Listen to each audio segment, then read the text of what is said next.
It's prediction time, Raw. 4th, Chelsea. 3rd, Liverpool. So you've got Everton in second? Everton in second. Wow.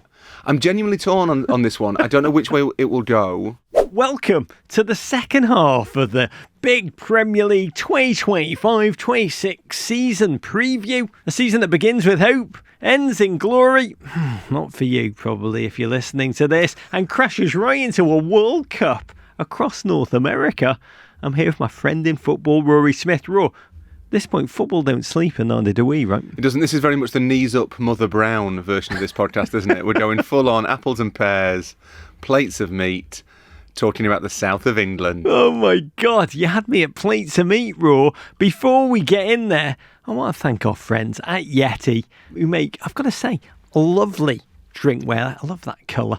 It wasn't invented last time I was in England, Teal, and lo and behold, now it's here. Their luggage is what propels. I essentially live out of YETI luggage. Your YETI luggage is home now. They made our football holiday to England possible. We are rambling across the country. Didn't even know Nottingham Forest was in the north. I don't quite know how I'm going to be hitchhiking around this spot, but they're making sure we're hydrated along the way. And in the spirit of football holiday, where nutrient-dense meals are scarce and sleep is scarer, I want to channel the words of the late, great Warren Zevon, who said, "I'll sleep when I'm dead." Raw, Warren Zevon, he would have been proper Everton, wouldn't he? He would, in that he was looking forward to death, yes. Fair point, Raw. Fair point. Remember, listeners, if you are listening to this, you're listening to episode 2 of the big Premier League 2025 season preview, and we've split the entire league, rather arbitrarily some would say, in Nottingham, into 2 NFL-style conferences for purposes of preview. We covered the NFC North in the last episode. It's time to go all goody mob on you and head to the dirty south. Are you ready, Raw?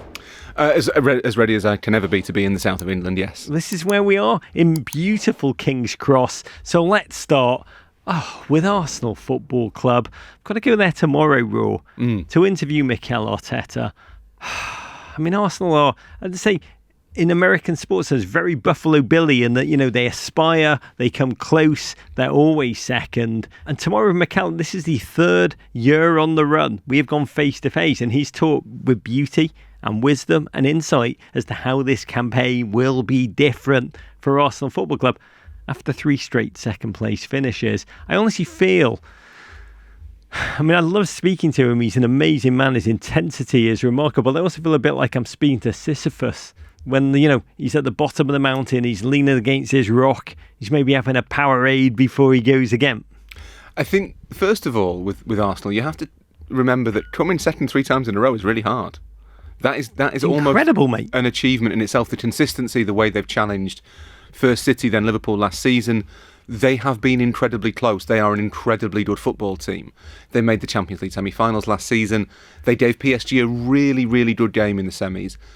They were, beaten, not comprehensively, but well by the best team in Europe. But Arsenal are not a long way away. This is the end of their project. This is the kind of the culmination of what they've done. It's also their agony, Rule. It is, but I think that there comes a point where Rafa Benitez, the legendary Everton manager... Too soon. Rafa's view was that his job was to kind of get the team to April or late April, early May, in a position to win things. To be in the semi-finals of the Champions League, to be close in the title race. So his mission was just to piss off the fans as soon as he inherited the mantle of leadership. But he understood what Everton wanted from a manager and gave them that. Fume! But he sort of said, look, the manager, all the strategizing, all the tactics, all the planning, and Arteta's a master at this. All the kind of the small detailed stuff that Arteta does. The pickpockets. Win the dog. By the way, don't put those two together. I love Win the dog is it's brilliant too. I believe that all workplaces should have a dog. I go further. I think dogs should run the country. Alsatians, yes, not spaniels. Not poos, half breeds. No. No. You want a Malinois, an Alsatian, something with a bit of authority. Do you? Yeah, running the country. Man, I would love the country to be run by just a really happy, just golden lab, just bounding around. That would be amazing. It'd be so nice. I believe that's the kind of leader I want. By the way, win the dog when you're at Arsenal. In all sincerity, I've said this before. We're quite blessed to interview a lot of celebrity human beings, and I'm just like, wicked. We'll do it. Tom Brady, wicked. just go, all go for it. The one celebrity I've been like giddy AF to meet was last year at Arsenal. They brought Win the dog in to meet me, and genuinely I lost my crap. This is Win the dog, the famous Win the dog. I have gone all around the world speaking to footballers, and I am never starstruck. In this very moment, I am starstruck. I think some people, when they're in an audience with the Pope, I imagine that's how they feel. I was just like so good. It was like immense. And yeah, I mean, we'll save it for our other podcast today in K9 Leadership. But why are they not running the country? Because you see how the players react to Win. It's immense. It's real. I'm going off on one because you did the pickpockets that you were mocking, and then you threw Win the dog in. And you're a Win the dog loyalist. Oh my God. And I mean, Win the dog. If Win the dog was genuinely a religion, I would probably be a winist. A cult leader. But go on, finish your point. Detail, Arteta. This summer, they've taken away the tunnel at the Emirates, by all accounts. They've removed the tunnel cover. What? Are the players just walking out of an orifice? So they are effectively walking out of an orifice. So instead of the welcome to the orifice. It's like it's the Succession birthday party. They're walking out of it. You're walking out. By the way, this is very Arteta. You're walking out of the Arsenal birth canal. You're not taking the field. You're giving life. This is amazing. I'm in. So he's taken away the cover. Okay. From the tunnel. Yeah. Because he feels that being hit by that wall of noise. Is more intimidating to the opposition, and that is logical. It makes sense. It will make very little difference, but I can see where he's coming from. That was a thin margin. He is a master of detail, and he. So they get him to talk about that tomorrow. I think you should. Okay. Simultaneously, it does orifice. It does invoking the orifice. You can tell this is the third one we've done today. The invoking the orifice does kind of hint at a little bit of desperation on Arteta's part.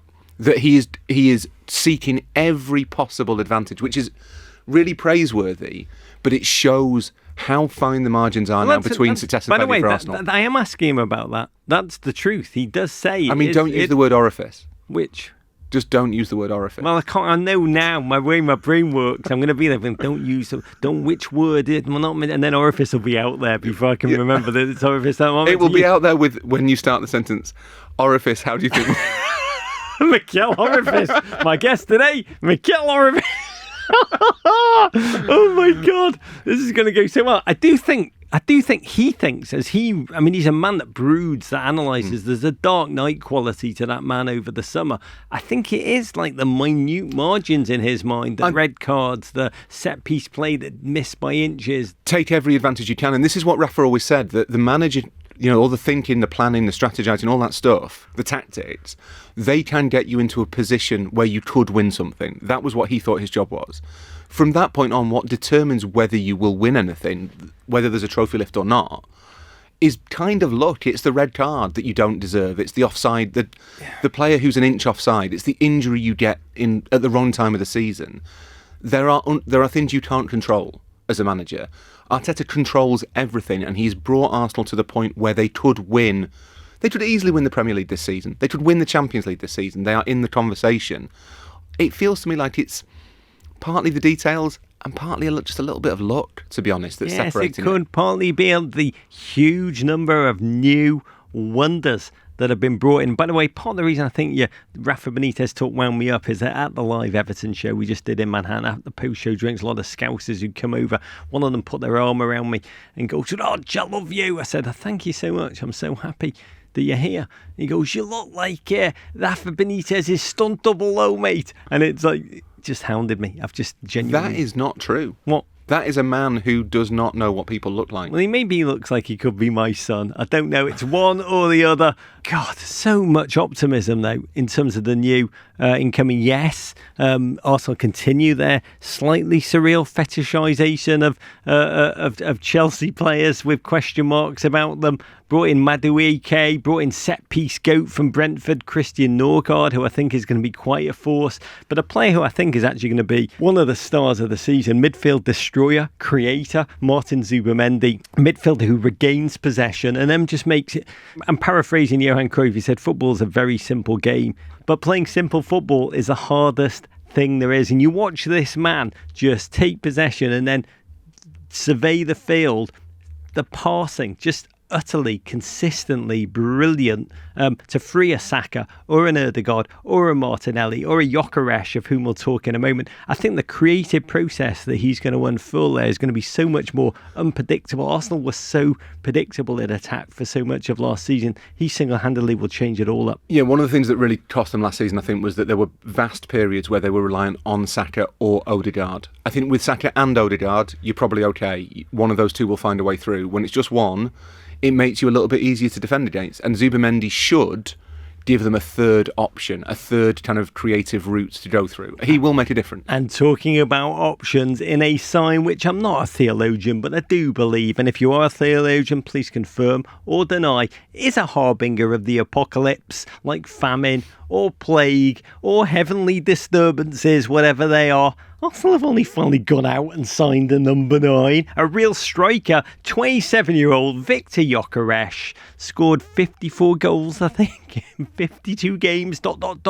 asterisk, yes, in Portugal. He's a complete player, no doubt. Can I ask you though, first of all, we've talked a lot, Arteta has resisted the obvious, bring in a number 9 for a long bloody time. I think he doesn't want that focal point. I think he wants balance points of attack. And obviously a player who's only thinking about their own finishing is, destroying the harmony of the collective. But more importantly, Gyökeres struggled in a very limited spell in the top flight in England at Brighton. This is going to be his first top flight, real European Big Five challenge. Does that matter that he's not done it in a European league? Is there a risk here? Yeah, I think there's a risk because you can't be sure how those goals in Portugal, which is like a second tier league in Europe, will translate to the Premier League, where you get worked out pretty quickly. If there's a flaw in your game, if there is a tell in your game, if you are limited in some way, then the players you're up against will work that out pretty fast. But also, it doesn't mean he won't succeed, if you see what I mean. He does have an incredible record in Portugal. He scored a load of goals for Sporting, even when they were churning through managers. He scored so many that they still won the league. In a season, they had 3 managers. They still won the title. Partly because they had this guy just scoring an endless amount of goals. That's not a bad sign. And the change in managers, that's called a segue. This has got to be, I think, a win or bust season for Mikel Arteta. Question from the Men in Blazers Discord channel from our old friend Binky Marsh. Arsenal have finished second consistently without a striker. We've scratched that itch. What will break my heart this year? And why will Arsenal fall short again? Raw, what will it be? Will it be injuries? Crazy red cards only to Arsenal? Set piece obsession? What will do them in? I can't say what will do them in because it would contradict my forthcoming predictions. But the one note of warning I would have is that the reason Arteta was resisting signing a number 9, an out-and-out number 9, is because he doesn't want to rejig his team around a striker. Football's not an algorithm. It's not the case that if you take a team that creates a load of chances and put in a striker who scores a load of goals, those two things don't naturally marry up every single time. It should do with Arsenal, but there is a risk that putting a number 9 in creates a shortfall somewhere else. That's what Arteta was resistant about. So the test is, can you get Gyökeres into that Arsenal team, allow him to flourish and score the goals you know he can score, whilst not taking something else away? And the big unknown is what's the something else. From Arsenal, who cannot win a trophy, to a team who win them even when they're in off seasons, Chelsea Football Club, champions of the world. I just filmed with Enzo Maresca, really delightfully smart man in his hour of vindication. However, when I asked him how this off-season, in which his team conquered the world, shocked PSG, followed by a 3-week off vacation for everybody, and then 2 quick jammed in pre-season games, which they won, by the way. I asked him how that would affect the team's fitness and process over the course of the season, and he smiled. He said, good question. He said, we do not know. Yeah, that's the issue with Chelsea, that there feels like there's a momentum around them, that winning the Club World Cup, as you say, was vindication for Maresca. Whether you think that tournament was meaningful or not, it's created quite a significant feel-good factor around the club. I think partly that was winning it. It was partly winning it with João Pedro immediately making that seismic impact, just transforming the team seemingly single-handedly. You've then thrown Yoel Hato from Ajax into it, a really talented young defender. Estevão Willian, this incredible kind of Brazilian sensation, one of the brightest talents to come out of Brazil since Vinicius, I think. There's real expectation around him. It looks like they might go and sign Xavi Simons from Leipzig. They are going places. They are Chelsea. They're signing players. Alejandro Garnacho apparently wants to join them. They will continue to kind of get stronger in terms of their numbers, their depth. It feels like they're going somewhere now, but what might hold them back this season isn't in the first few weeks. They'll still be fit from the Club World Cup. It's can they sustain that in those long months of December, January, February. I think that's the one thing that might catch up with Chelsea. Yeah, Maresca said, we don't know because nobody knows. It is unprecedented, was his word. Second big question from GFOP, Saha Teliakanov wrote a long letter. Dear Rog and Rory, I love the show. Appreciate the levity and insight you bring, he means you, Rory, to your football coverage. Second, as an Arsenal fan and someone concerned about billionaires' influence on society, not a natural fan of Chelsea's model in recent years. I laugh with everyone in the football world when the club first started buying everyone at once. But are either of you starting to think that, at least from a business perspective, Chelsea may have figured something out? He said it's not the romantic way of running a club. It's not how I'd want Arsenal to be run. But have you started to think this may be a model we'll see replicated through the football world? Big love from Hillsborough, North Carolina. Sasha. Raw. With Cole Palmer so archly creative and João Pedro now just utterly explosive in front of him. 18-year-old Brazilian wonder, you mentioned him, Estevão, deliriously lethal. Is that endless churn actually starting to take shape? World champions, do they now have a bite for winning? I think there's a little bit of recency bias going on with Chelsea, if I'm honest. They're the last team we saw lift a trophy, and so everyone's kind of thinking, right, well, they must be ready now. But at the same time, it does feel like there's a bit of momentum around them. That is legitimate. To me, the issue with the model is partly a financial one, in that you're kind of using a bit of accounting trickery to make it look like it's more sustainable than it is. It's partly a team-building one, because there's a point where you have to stop that churn.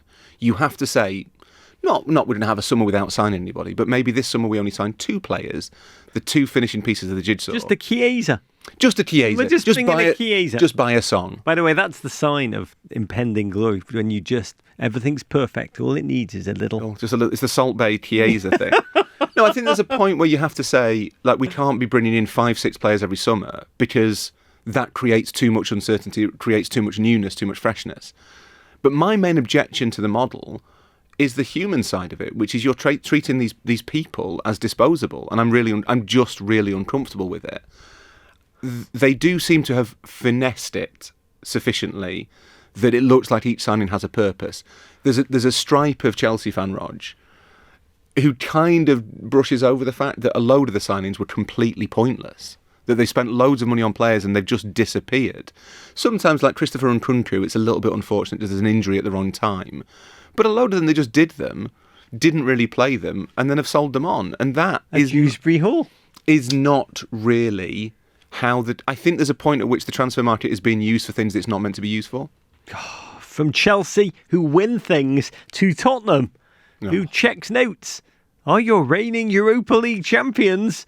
Europa League triumph last season, Spurs' first trophy since 2008. It was really a surreally joyful coda to a quite blistered season in which they finished a disastrous 17th place, 22 defeats, a record. And then the happiness, 16 days after Nirvana, Daniel Levy sacked heroic, kind of suffering at Job levels manager Ange Postecoglou. Enter Thomas Frank, 5th permanent Spurs coach in 6 seasons. It's been the sentimental agony that we've all lived through of watching Son Heung-min depart after 10 years of dreams, and then dreams made real at the last. The cruel back-to-earth of a bump of James Maddison suffering an ACL injury. He'll be out for the next 6 to 7 months.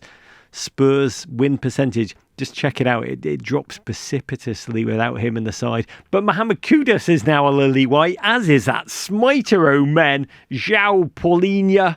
Spurs are back in the Champions League. So much so rests on this new manager, this wonderful human being, almost a normal man in a remarkable way, in a deeply abnormal circumstance. Now, Thomas Frank is such a smart gent, such an emotionally intelligent human being, such a decent man. We had a great letter from GFOP Dana Graham, who wrote, "Hi Rog and Rory, Indianapolis-based Spurs fan wallowing in the misery of saying goodbye to Son while staring down the barrel of a Maddison-less season. At this point, it's only right and proper to turn to religion, which brings me to the question, as a former devout Postacogluite, what do you reckon the odds are of our new coach converting me into a Franciscan?" Oh, Franciscan is nice. I like that a lot. That will catch on. I think Spurs... Will it though? It depends. I think it will, because I think he's a really smart appointment. He was the obvious kind of next cab off the rank, if that makes sense.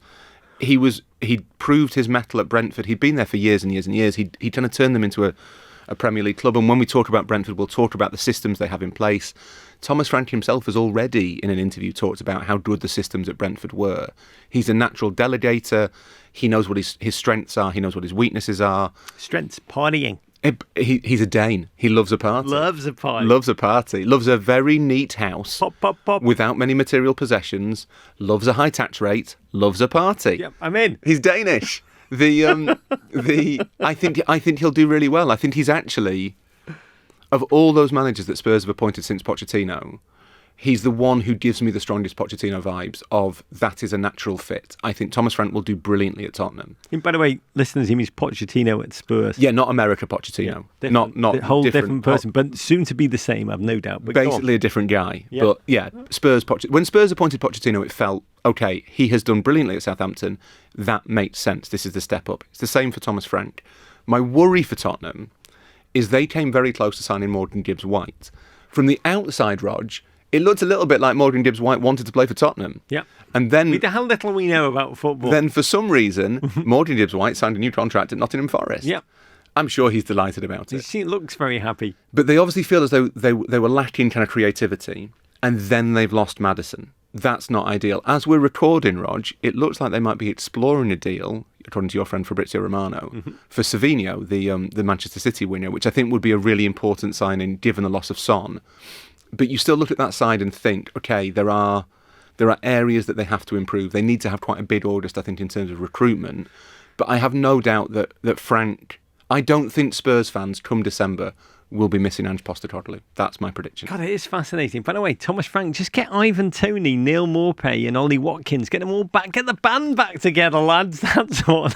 by the way, this is an incredible plot twist. No one can see it coming. I think that's so wild that no one will be missing Ange Postecoglou. I actually think it's incredibly hard for Thomas Frank. I think Ange's head, like this big spiritual cloud, will hang over Tottenham Stadium if there are losses. Like that, yeah. That's when we will not forget the evangelical religion that Big Ange Postecoglouism gave to us. From Big Ange to Little Tom, they're definitely getting someone more. I don't think that'll catch on. No, he won't want it to. The Big Dick will catch on. The Little Tom won't. But they're kind of, I don't know. I'm not going to go there. Spurs, though. You did this evangelicism. There's definitely a more sensible nature to this religion. If anything, Little Tom's religion. It's like you can't call him Little Tom. I don't know. What's Danish for Little Tom? I think that'll probably work. It's like the religion. What religion? It's like ethical culture, right? It's like it's very rational. You told me it's possibly the most sensible appointment any club has ever made, which I love because I don't do hyperbole, but I love Spurs. I love Thomas Frank. It has been fascinating watching him so far, trying to navigate 7 years at Brentford, where he did control everything. The quality, the calibre of the players, the setup, the expectations. Everything is now stepped up for him. I believe he can do it. Ultimately, he's kind of begun a bit like one of those sitcoms where the country bumpkin comes to the big city and is exploring it. He's got real like Eddie Murphy coming to America vibes. I hope he can ace this. But let's move to another magical coach, Unai Emery at Aston Villa. Not in the south. Shocked to be in the south. Shocked, I tell you. But, when you're making podcasts up, you make your own rules. When you create artificial borders, like all borders, they're artificial. Yeah. Then you have problems. And I think I was Aston thinking Villa not in the south. No, podcast formats are unrelenting. I was thinking about this between episodes, Rog. Yeah. I think the answer to the question, the way to settle it is to do an NFC Central. Is that place in the south? Yeah. Birmingham is not in the north, but it is very much not in the south. It's more in the north than it is the south. This is so amazing. I don't know what to tell you other than I realise... There's nothing to tell me, you just say yes. Should have been 3 episodes. That's the reality. We should have done an NFC Central, but let's pretend, let's suspend reality. Say Aston Villa, you're jammed in. And sometimes, in conferences in American sports, you have teams in that don't quite fit. They just Atlanta will play in the California division or whatever. God bless the California division. Get with me, baby. We're going to have lots of what is Rory smoking? What is the California division? It's what we say it is. As we say Aston Villa in the south. And Aston Villa, the joy of last season's return to Champions League play, that was really effervescent. And now the harsh reality of failing to requalify, hampered by financial fair play PSR issues, stymied really the flow of incoming reinforcements. This season's going to rest a lot on Unai Emery's cagey tactical brilliance, right? That's what we look to him for, his man management, his tactical obsession. Villa feel a little bit like they could be on a pathway. They thought it was a return to glory. It could be stalling out. Yeah, the difficulty they've got, and this is the bit where I get a little bit annoyed about the kind of conversation around PSR, is not that they're being prevented from spending. It's that they have already spent so much that they are at their limits. We looked at Villa last season and said, even before they signed Rashford and Asensio on loan and Daniel Marlin for an actual fee, that they were kind of operating at like 90% of their turnover was done on wages. That's unsustainable for any business, for any club. You shouldn't, as a fan, and try not to tell fans how to behave, but you shouldn't be saying, I want my club to be spending more money on wages than they earn. That's very clearly a bad idea. Financial recklessness, it's why we watch. We shouldn't be encouraging it. And to me, it's right that there are rules in place to guard against it. Whether the rules as they are right, I don't know, but there should be rules. So Villa are having a bit of a kind of recalibration, a bit of a reckoning this summer. They need to get a couple out, but they're in the same position as Newcastle, where they almost don't really think that they should have to do that because they feel like a big club, because Villa are a big club. So they shouldn't have to sell anybody. They shouldn't have to kind of accept that sometimes you need to take a step back to take a step forward. And it feels like they're kind of caught in a logjam a little bit. So with Emery there, they'll be fine. They will finish in the top 8 of the Premier League. But to get to the top 4, the top 5, you maybe need to make some difficult decisions. Yeah, ultimately your point is, we're all just cheering for spreadsheets. All of us, we're not football fans. We're just accountants working taxis in an H&R Block. By the way, if you see LA can play in the Big Ten, then anything's possible. Don't know what that means. I know. You come up with your California conference crap at me. I'm just coming back, baby. From one great manager facing a massive challenge to another. Crystal Palace, another best of times, worst of times situation. Palace had the euphoria of the club's first trophy in 119 years. They then won another one within 3 months. But then there was the cruelty of being dumped into the Conference League because UEFA said Palace had breached its rules on multi-club ownership. That uncertainty has led to a knock-on effect, a lack of transfers, and the threat of Eberechi Eze, their heartbeat, Mark Gahey, their real rock at the back, departing. And the worry is Oliver Glasner, the brain in a bottle who has created such a tenacious culture, a ferocious culture, has said cryptically, these are his words, my fate is, quote, the same as Mark's. Raw, is this just the truth of non-Big Six football, that happiness is eternally doomed just to be fleeting? I think it's not necessarily the truth, but it's kind of the most likely outcome. And there is a worry. I don't think there's been a more admirable club over the last 18 months than Crystal Palace. I even as someone who supports another football team, being at the semi-final of the FA Cup and the final last April, last May, it was really hard not to be swept away by how great their fans are, by the kind of euphoria around the club, by the meaning that those games had for that team. To the extent that when they beat Liverpool to win the Community Shield, I was legitimately quite happy for them. It hurt and shattered him, but I was a big man. Manned it, didn't you? If I could lose the Community Shield, which deep down I do not care about, to anybody, Rog, it would be to Crystal Palace. Even a bit more than into Miami. Do you know what? In fact, it's not just Crystal Palace, it's Leeds, then into Miami. Fair. But the worry is that might kind of prove to be the high point because, as we're recording, Eberechi Eze and Mark Gahey are both Palace players and Oliver Glasner is the Palace manager. There is a chance that by the end of August, at least 2 of those things, maybe 3 of those things, I think not 3 of those things, but at least 2 of them are no longer true. Gahey, Steve Parish, the club's kind of executive, the minority owner who runs the club. Chairman. Chairman is the word I'm looking for. Chairperson. Chair. Steve Parish, the club's chair. The chair with the hair. The chair with the hair. That's a great name for Steve Parish. There you go. Little Tom, not so good. Chair with the hair. We're doing business. We're finally workshopping some good stuff here, Roger. The chair with the hair has said that they can't afford to let Gay leave on a free. He's made it pretty clear he's not renewing his contract. Liverpool and Newcastle are both sniffing round him. It looks like, will go. Eze, I think, is a little bit less likely, if I'm honest, just because there must be part of Eberechi Eze that is wondering, how first team am I at Arsenal? But that said... How Champions League am I with football? He's very Champions League at Arsenal, that is true. So it may well be that Palace go into this season, once it's up and running, without their two best players. I don't think Glasner will leave, if I'm completely honest. The test will be, can they replace Gay and Eze pretty quickly and sustain what they've become? Because it would be such a shame to see that fall apart. That's Will Hughes erasure. That is Will Hughes. But it's also Adam Wharton erasure. I know. Because Adam Wharton is... And next summer, we will be having this conversation about Palace losing Wharton, but they will at least be losing Wharton, I think, for somewhere close to £100 million. Where there's Will Hughes, there is... By the way, if Will Hughes, that ability, had Guendouzi's face, I'm pretty convinced Guendouzi was a professional footballist because he had professional footballer hair. Like, we'd be talking about Will Hughes, I'm pretty convinced, as one of the most ferocious midfielders in football, because Will Hughes looks like he does. He never, ever, ever, ever, ever gets mentioned. He's a phenomenal footballer. Yeah, there's a few like that who just look a little bit too... They looked a bit too delicate, and I think there is definitely, like... I mean, this is part of Moneyball, isn't it? That there's an element in scouting of the eye test.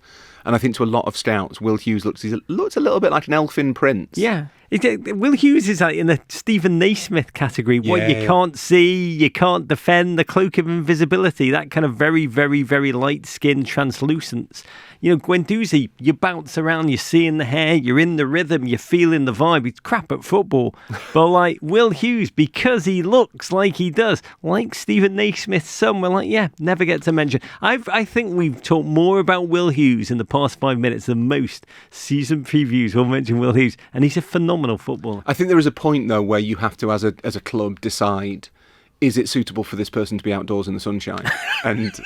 With both Will Hughes... He's good at the night games. Play Will Hughes at night, same as Nazy. By the way, Conference League, he's going to destroy it. He's going to have a whale of a time. All those nighttime kickoffs in December. Under the floodlights. Come on. Made for it, man. Oh, from Palace, whom I utterly adore, to another admirable team, Bournemouth, your golden war cherries. I love that club. I love their approach to life and football. Bill Foley, the owner of your Las Vegas NHL team, every sports team he has lived by his life in the Marines, that creed. We were in the boardroom filming with Tyler Adams yesterday. It says in huge letters, always advance, never retreat, which I don't think you can say in an English accent, right? I think you need to put on a terrible American accent when you say it. Sounds when you say in English, like always advance, never retreat. It doesn't sound always advance, never retreat. Always what? It sounds like a question. Always advance. Are you saying that in terms of slow, like uplifting mottos, it's the always same as treats? Treats what? Is it the same as a slogan as the state in which ESPN are headquartered? It's a thing you can't say in an English accent. Oh, you mean Connecticut? Can't say it in an English accent. What do you call it? I call it like it should be pronounced, Connecticut. Yes, that's true. Like Americans call Leicester as it should be pronounced. But I love his creed. They thrilled me last season. They really, really did. We made a beautiful film about them. Just the resources, but the ambition, almost making that ambition come through.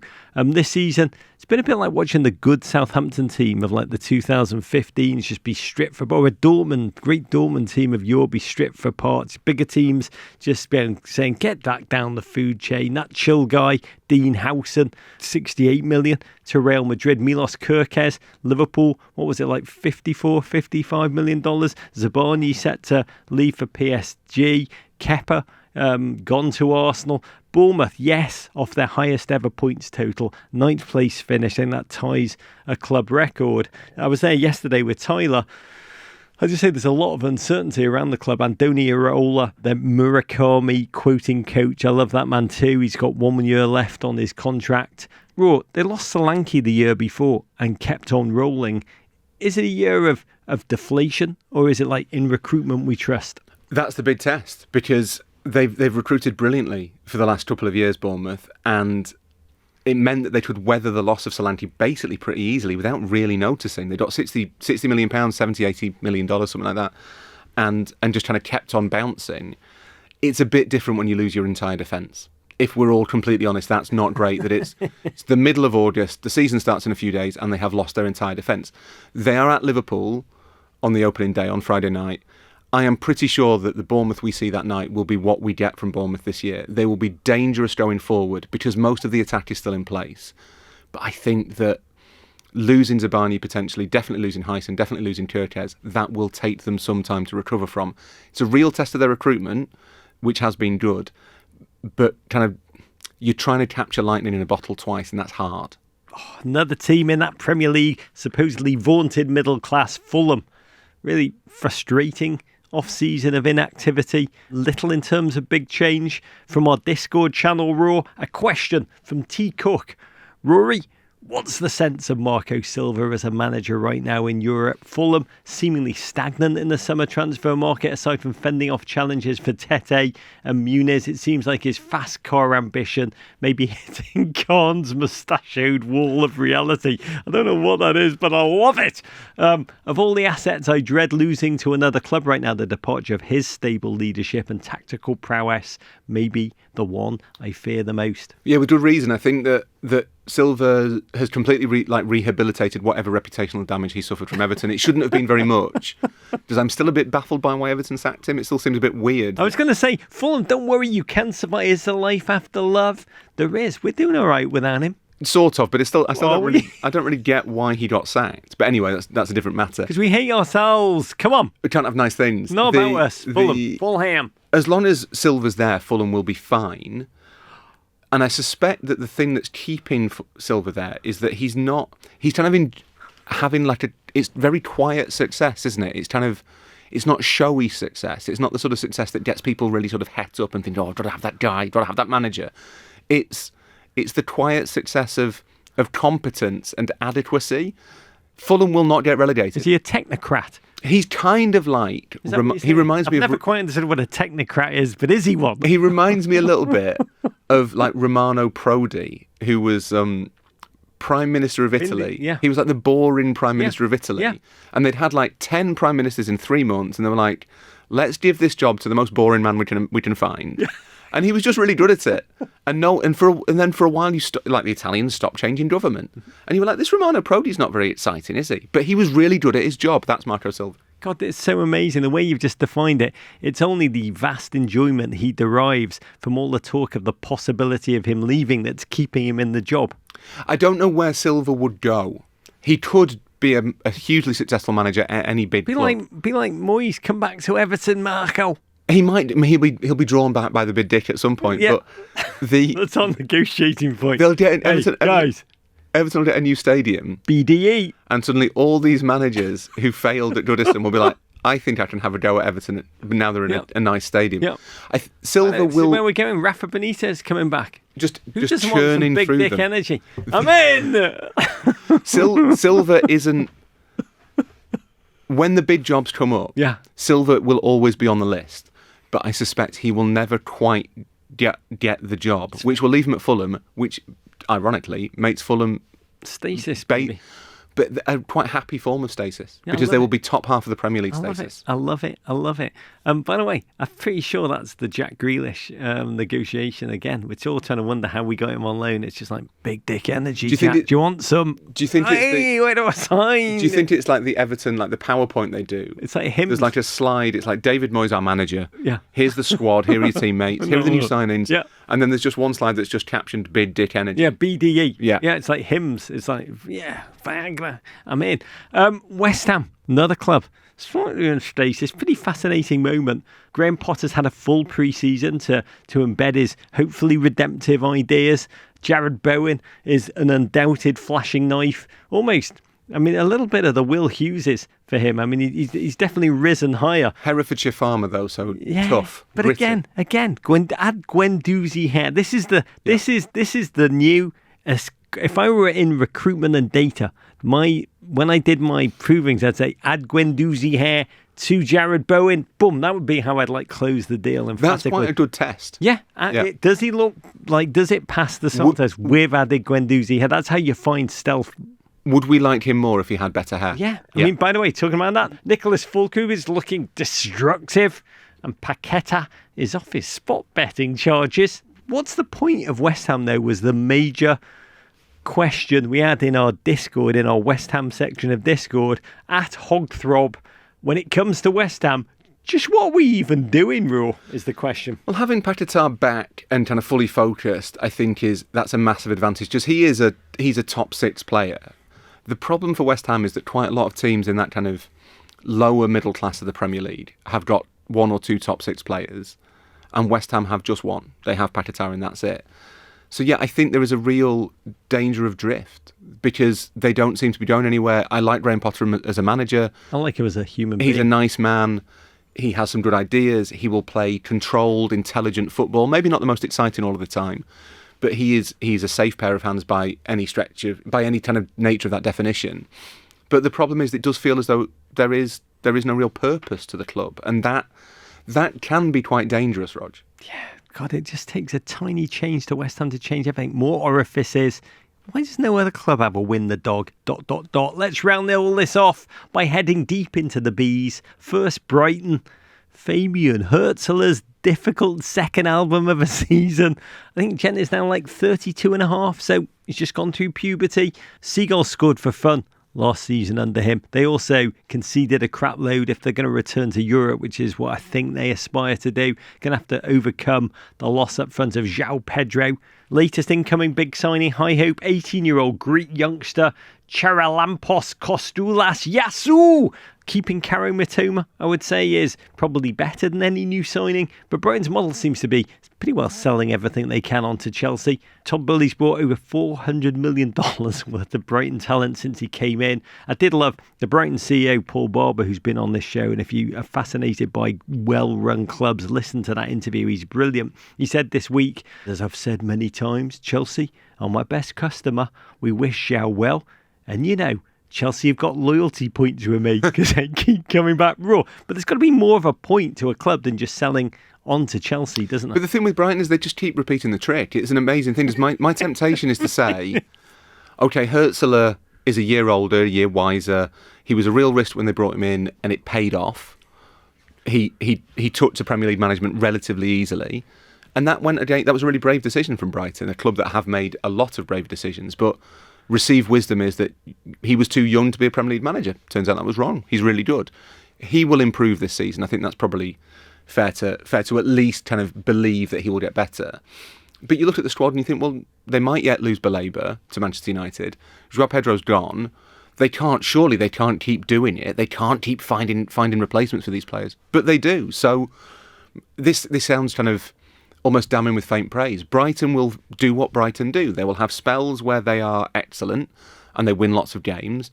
They will beat at least two of the so-called theoretical big six at home. There will be a point where I say to you, Rog, on a podcast, why can't Brighton get in the Champions League? And then they'll finish ninth. God. That did, by the way, love in that Paul Barber interview. He said his wisdom, which is the day you start looking for a new manager is the day you hire your new one. Like they're instantly looking for replacement, which brings us to Brentford, talking about well-run models and maybe clubs at the trout farms at a certain point maybe kind of fished out. Talk about change at an industrial scale. First manager Thomas Frank, the figurehead who led the transformation of the club from Championship fodder to a Premier League fixture, has gone to Tottenham. He's taken the core of his management team with him. You know, Brentford have been under him the ultimate trust the process kind of model, and they've appointed from within. In his absence, they've taken on rookie manager Keith Andrews, zero experience as a head coach. He was previously Thomas Frank's set piece coach before that. I mean, this is the ultimate test of their model club kind of appointment system. And we see this every year. This is what I'm saying. It's like they have lost Ollie Watkins. They've lost Ivan Toney. They've lost now Brian Mbeumo, Christian Norgard. Almost definitely they're going to lose Johan Wieser. I mean, this is just a devastating set of losses. But we prophesise Brentford's doom every single season, Raw. Their owner, Matthew Benham, is a data genius. Are they just footballing cockroaches? We probably should give Brentford the same treatment we give Brighton. And that's to assume that they have proved over the course of a number of years that they are smart enough to know what they're doing. So yeah, from the outside, you look at Brentford and think, you've lost your best player, you're probably going to lose your second best player, you've lost one of the key cogs of your midfield in Norgard, the manager's gone. Benham is, I think, selling a stake in Brentford, which is a little bit of a kind of suggestion that maybe he thinks things are reaching a natural conclusion, and he's looking to kind of elicit his money from it, which is fair enough. But at the same time, they've done it so many times before that there is part of you that thinks they will probably be fine. My worry with Brentford is they might just have bitten off a little bit more than they can chew. It's kind of the reverse of what's happened to Liverpool. It's too much change all at once. Except with Liverpool, it's coming in, and with Brentford, it's going out. I don't know whether they can pull the Brighton trick and stay and lose all of those kind of established stars, all of those established figures, all of that institutional knowledge, and still go and do it again. They're Jordan Henderson's team now, Raw. God speed. Because that team, that fan base, that unique art that they've been on has been remarkable to witness. But it is time. We have gone over every single team from the naughty north to the sexy south, and it's prediction time, Raw. Spoiler alert for fellow listeners, we're about to reveal the outcome of this season because it's nailed on. Rory's will be right, mine will be utterly deluded. But let's first look at the anals, Raw. Let's plumb them together. Who's going down and why? So I would say that do you want all three at once, Rog? Yeah, let's go for it. Let's do it. I would say that it will be a reversal from the last two seasons where the three promoted teams will not all go down, because I think that both Leeds and Sunderland will stay up. What? I think that Wolves, Brentford and Burnley will be the three relegated teams. This is astonishing. These are big margin calls, Raw. I don't know exactly what that means, but I see it on CNBC. I figure you might as well with these predictions. My predictions are always wrong, Rog. Yeah. You might as well just be bold. I hate predictions. We just had Tom Brady on, and he was just like, I asked him for a prediction. He said, I don't do predictions. They're just stupid. Like, you only look, I was like, okay. But you know what? I'm so bad at them. So these are utterly ridiculous. For me, the bottom three in reverse order, and I feel so sad saying the first one, I do think it's Brentford. I'm just going to whisper it, Brentford, and hope that I am utterly deluded. I think Burnley, losing Trafford in goal, it's going to be just a where art thou? It's so tough for them to lose an elite player at that calibre, and just it sucks everything back. Just that seed of doubt that is now sown in. And unfortunately, you and I very much differ. At the bottom of the table, I believe. I mean, this also makes me sad because I do with the Sunderland till I die. I would love to be so bloody wrong. Fear not, Brentford fans. Let me give you a lifeline from another of my favourite Russian poets, Brodsky, who wrote Life, the way it really is a battle not between bad and good, but between bad and worse, which I find that somehow deeply energising. To the top four, Raw. Let's do it drama style. In reverse order, 4, 3, 2, 1, if you will. Fourth, Chelsea. Because I think they are going to be better than last season. I think it'll be a closer top four. But I think there's a lot of recency bias and that the Club World Cup will catch up with them. Am I doing my top four? Yeah. I don't know if people... Us ping-ponging backwards and forwards, it's just like cutting between radio stations. So let's do the serious ones first, and then we'll have the clown car just mop up the rest. Third, Liverpool, which is higher than I'd normally have them, which I'd normally put them about ninth, because I'm a very negative person. I think that they will be much stronger in 26, 27. It feels like there's a lot of change this summer, and it might be a little bit of a kind of building year. So you've got Everton in second? Everton in second. Wow. I'm genuinely torn on this one. I don't know which way it will go, but I'm going to say Manchester City second, Pep Guardiola redemption arc, and Arsenal first. It feels like it's their time. They are the most complete, most settled team. I think this is the year. I don't think it's a win or bust for Arteta, but it feels like it's the year that Arsenal should win the league. And at the final game of the season, Mikel Arteta's asked, how did you go undefeated at home the whole campaign? And he said, it's easy. The orifice. It's all about the orifice. It is all about the orifice. What are yours? Mine. I think 4, Chelsea. I think Maresca is going to have a phenomenal season for Chess. I do think the Champions League is going to tire this team out, Cole Palmer out. They're not going to be able to rest him in Europe as they did for much of last season. It's going to mute their title charge, which I do think will come, but not this year. Number 3, Manchester City. I think it's going to be, and this is an agony. Pep's roller coaster emotional season will continue. I actually find anxiety ridden, but I find it quite hard to watch humanly. Number 2, and this is an incredible achievement. I think it's going to be Liverpool Football Club. I think it's going to be one of the most incredible feats, to be candid, humanly. And we've talked about it all, for the past month. The grief will come in waves. Some of the new players will take time to bed in. But for them, with both sets of challenges, one the most profoundly human, one deeply, deeply footballing, for them to conjure the kind of transcendent football, I think Liverpool fans will look on this season as just one of the most incredible emotional journeys of all. And I'm a horrible person, but I wish them joy and a sense of meaning and a sense of togetherness and a sense of wonder in that. And I'm also going to go with you. Arsenal Football Club, title winners. Arsenal Football Club champions. I mean, it's funny to say those words. I'm not an Arsenal fan. I'm getting excited humanly. I truly believe that Arsenal fans should experience happiness too. I can't stand the self-definition of lesser. This just feels right to me. I pray, because I'm aware as I say it, the chances of this happening are, I see the pitfalls, as every Arsenal fan listening is no doubt laughing and thinking about the pitfalls. But I just hope humanly that this is a culmination to a hero's journey, as opposed to kind of a deteriorating march of folly. And I wish that joy upon each and every single one of you. And that's it. Should share the joy, right, Ro? Yeah, it feels like they've earned it. It feels like they've suffered enough. They've had their years in the wilderness, and they've come close. That kind of agonising kind of proximity to it. Now it's their turn. I hope you've taken the hard road, and I hope you find your healing. But that is it. Listeners, GFOPs, great friends of the pod, we would love to hear your predictions. We'd love to hear your insights. We'd love to keep hearing your questions. Join our Men in Blazers Discord. It's in the show notes. Here on YouTube, in the podcast. Come and tell us, speak to Rory, speak to dull old Rog. What are you thinking? What are you feeling? What are you asking yourselves? The Discord channel is a really roiling and quite beautiful conversation. Come and join it. I do hope that you'll find that football is better. We're friends. One quick note, we're launching a new show, Big Weekend Preview, which you can only shout out every Friday.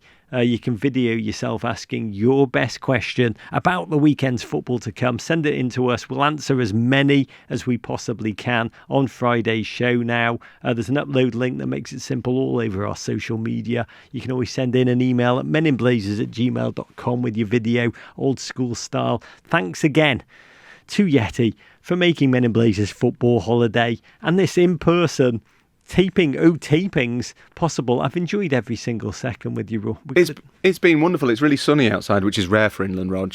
And I've not felt kind of hard done to at all. It's just nice to be sat here with you, making predictions that will be wrong. Ro is actually thinking about moving to America because this has been such a joy. I've had such a nice time. He's got to sell it into his family, but my God, I've loved being with you in this beautiful space. Also, I will need to live in your house. It's fine. Fine. Yeah. Bert and Ernie situ. The kids are all at college now anyway. Yeah, it's my not two a problem. dads. I love it. Bert and Ernie, bring it on. Last one, Ro.